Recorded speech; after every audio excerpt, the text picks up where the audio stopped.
friends had siblings that had either overdosed or been incarcerated, and all of this instability just felt like what life was because of the area that I grew up in.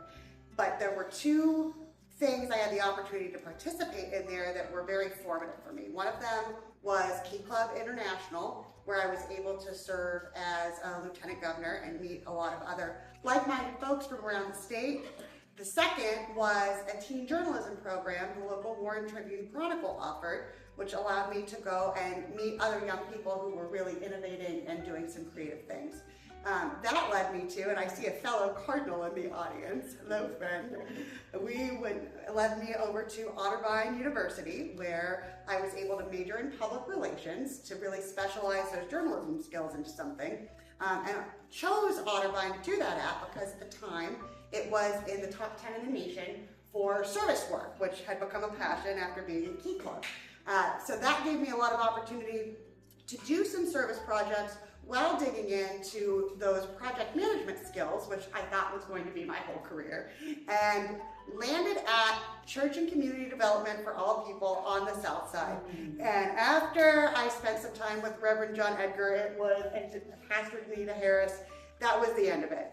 Full-blown service world, how can I help, how can I get your message out?